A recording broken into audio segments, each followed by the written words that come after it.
নমস্কার বন্ধুরা, আজকে আপনাদের সাথে শেয়ার করতে চলেছি নতুন একটি রেসিপি। তবে এই মাছের নাম অনেকেই জানেন না, আবার অনেকেই কিন্তু জানেন। এটি খেতে কিন্তু অসাধারণ হয়। আর এই মাছের নাম হচ্ছে চেলা মাছ। আর এই চেলা মাছের কিন্তু ঝাল বিশেষ করে ভালো লাগে। ইলিশ মাছে যেমন কাটা হলেও স্বাদ ভালো লাগে, এটাও ঠিক তেমনি। প্রথমে চেলা মাছগুলো আমি বড় বড় পিস করে কেটে নিয়েছি, ভালো করে ধুয়ে বেছে নিয়েছি। এর মধ্যে নুন হলুদ দিয়ে ভালো করে ম্যারিনেট করে রাখবো। প্রত্যেকটি মাছ এখানে আমার খুব ভালো করে ম্যারিনেশন হয়ে গেছে। এরপর কড়াইয়ে তেল গরম করে একে একে মাছগুলো দিয়ে এপিট ওপিট করে লাল লাল করে ভেজে তুলে নেব। এই মাছের কিন্তু অনেক রেসিপি হয়, তবে এই ঝালটা খেতে কিন্তু বিশেষ করে ভালো লাগে।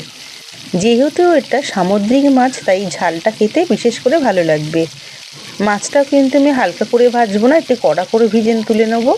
হয়ে গেলে বাকি মাছগুলো আমি সেম প্রসেসে এপিট ওপিট লাল লাল করে ভেজে তুলে নেব।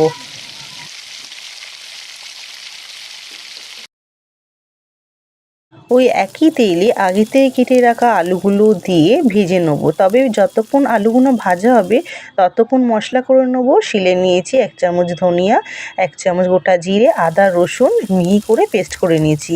এদিকে আলুটা ভাজা হয়ে গেছে, একটি পাত্রে তুলে নেব। ওই তেলে ফোড়নে দেবো কালো জিরে, তারপর দেবো কুচি করে কেটে রাখা পেঁয়াজ দিয়ে ভেজে নেব। যখনই পেঁয়াজের কালারটা চেঞ্জ হতে থাকবে তখন আদা রসুন বাটাটা দিয়ে আবারও মিনিট 2 কষিয়ে নেব। আদা রসুনের কাঁচা গন্ধটি চলে গেলে দিয়ে দেবো স্বাদ মতো নুন আর টমেটো পেস্টটি দিয়ে আবারও ভালো করে কষিয়ে নেব। কষিয়ে নেওয়া হয়ে গেলে মশলা দেওয়ার জল দিয়ে ভালো করে মিশিয়ে নেব। হয়ে গেলে শুকনো লঙ্কা গুঁড়ো, হলুদ গুঁড়ো দিয়ে ভালো করে মিশিয়ে নেব যতক্ষণ না মশলা থেকে তেল ছাড়ে। মশলা থেকে তেল ছেড়ে এসে এরপর দিয়ে দেবো আগে থেকে ভেজে রাখা আলুগুলো দিয়ে ভালো করে আবারও মশলার সাথে মিশিয়ে নেব।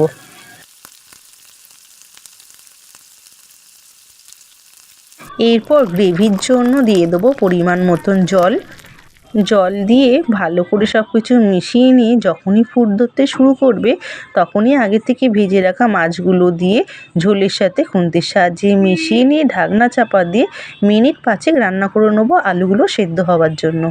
ফিরে এলাম মিনিট 5 পর। এখানে কিন্তু ঝোলের আলুগুলো খুব ভালোভাবে সেদ্ধ হয়ে গেছে, মানে কিন্তু আমার রান্নাটি এখানে পুরোপুরি কমপ্লিট। ঝোল ফুটে গা মাখা হয়ে এলে ঝালের জন্য দেবো গোলমরিচের গুঁড়ো আর দেবো ধনেপাতা কুচি আর চেরা কাঁচা লঙ্কা ওপর থেকে ছড়িয়ে ঢাকনা চাপা দিয়ে রাখবো যতক্ষণ না পরিবেশন করব। এই চেলা মাছের স্বাদ যে এত সুস্বাদু, যারা খেয়েছেন তারা কিন্তু জানে, এবং যারা ট্রাই করেননি তারা অবশ্যই ট্রাই করবেন এবং কমেন্ট করে জানাবেন যে কেমন লাগলো। এই চেলা মাছ কে কে খেয়েছেন সেটা কিন্তু আমাকে কমেন্ট করে জানাবেন। আমার আজকের এই ভিডিওটি যদি ভালো লেগে থাকে তাহলে লাইক শেয়ার করে দেবেন। আমার চ্যানেলে নতুনত্ব ভিডিও পেতে চ্যানেলটি সাবস্ক্রাইব করে পাশে বেল আইকনটি প্রেস করে দেবেন, যাতে সবার আগে নতুনত্ব ভিডিও আপনার কাছে পৌঁছাতে পারে। ফিরছি তাহলে নতুনত্ব ভিডিও নিয়ে, ততক্ষণে ভালো খান, ভালো থাকুন, টাটা।